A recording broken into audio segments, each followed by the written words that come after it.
अब तक उसका कोई जवाब हमें आया नहीं। अमित शाह रामलल्ला का दर्शन फ्री में देंगे, बीजेपी को वोट दो, इस तरह से खुला प्रचार करते हैं। इस बारे में हमने पत्र लिखा, उनके ऊपर कोई कार्रवाई नहीं। नरेंद्र मोदी जी बनारस से सीधे जाते हैं केदारनाथ और वहाँ क्या ध्यान करते हैं, चुपे 10 कैमरे 15 कैमरे लगा के सब एंगल से, हाँ, और पूरे टीवी पर 24 घंटा प्रचार चल रहा है। क्या चुनाव आयोग को दिखता नहीं? क्या चुनाव आयोग भी ध्यान को बैठा है आंख बंद करके मोदी जी के साथ? तो मैंने पहले भी कहा है, हमने पहले भी कहा है, भारतीय जनता पार्टी की एक्सटेंडेड ब्रांच एक शाखा है चुनाव आयोग, कल ये सब शाखाएं बर्खास्त हो जाएगी 4 बजे। क्या स्वागत करें सर, क्या स्वागत करें आपने जैसे मराठी में कहा? हाँ करिए, कार्रवाई करनी है करिए, हम स्वागत करते हैं। एक सवाल और सर, ग्लोबल सिविल फोरम नाम की जो संस्थाएं हैं उन्होंने पीएम मोदी को लेकर टिप्पणी की है कि पूरे इलेक्शन के दौरान उन्होंने हेट स्पीच की, खासतौर पर मुस्लिमों के खिलाफ, इस पर क्या? कल बात करूंगा मैं उनसे। अभी ये मुद्दा जयराम रमेश जी ने आरोप लगाया है कि 150 से लेकर 100 कलेक्टर डीएमएम से अमित शाह ने बात करी है, बकायदा पूरा, उसमें से 12 कलेक्टर महाराष्ट्र के। मैंने आज सुबह उन पर बात की है इस विषय पे, ये बहुत गंभीर बात है।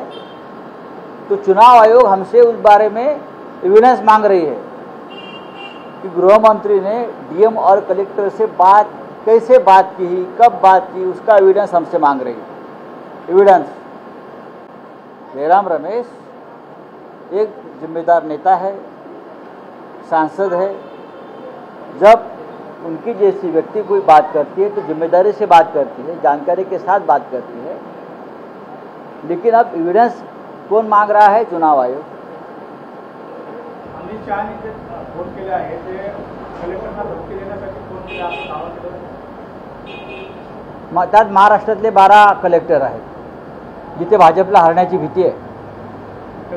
ज्या जिल्ह्यामध्ये भारतीय जनता पक्षाला हरण्याची भीती आहे किंवा जे काठावर किंवा घासून ज्याला निवडणुका होतील 2-5 हजार 20,000, त्या ठिकाणी गृह मंत्रालयाकडून फोन गेलेले आहेत, ही माझी पक्की माहिती आहे।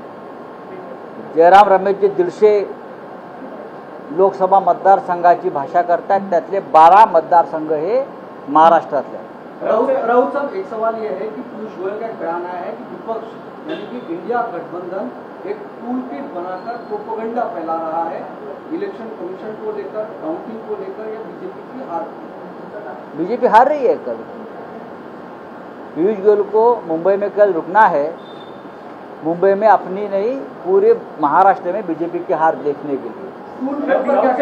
बीजेपी लड्डू बनवा रही है भारी संख्या में, कहीं ना कहीं। अरे लड्डू बनाओ, हलवा बनाओ, बासुंदी बनाइए, संदेश मिठाई बांटो, हाँ, रगड़ा पैटीज बांटो, फाफड़ा बांटो, कल लेके आइए, लोग जश्न मनाएंगे आपकी हार का। राऊत साहेब एक प्रश्न होता, राऊत साहेब एक प्रश्न आहे सर, एक प्रश्न आहे की तुम्ही म्हणता आहात की इंडिया आघाडीचं सरकार येईल, एक्झिट पोल म्हणता आहेत की एनडीएचं सरकार येईल, स्पष्ट बहुमत मिळेल।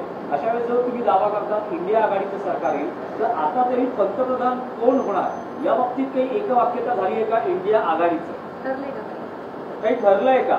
भाजपचं ठरलंय का? पंतप्रधान नरेंद्र मोदी ते नाही होते, नाही, मी सांगतोय ते प्रधानमंत्री होत नाही।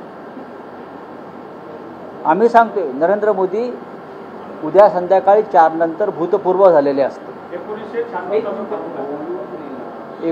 नरेंद्र मोदी हे भूतपूर्व होतील उद्या आणि इंडिया आघाडी 24 तासामध्ये आपला पंतप्रधान निवडेल। 24 तासात आम्हाला काही अडचण नाही। सहमती झाली आहे, आमच्यामध्ये सगळ्या विषयांवर चर्चा झालेल्या आहेत। आमचा निर्णय पक्का आहे, आम्हाला काही अडचण नाही। निकाल संपल्यावर 24 तासामध्ये इंडिया आघाडीचा प्रत्येक नेता हा दिल्लीत पोहोचेल आणि 24 तासामध्ये आम्ही निर्णय घेऊ। पीएम पद को लेकर इंडिया गठबंधन में कोई बातचीत की, कोई चेहरा? देखिए, पीएम पद के लिए हमारे गठबंधन में कोई मतभेद नहीं है। चर्चा जरूर होती है, कोई मतभेद नहीं है। कल शाम को पूरे नतीजे आने के बाद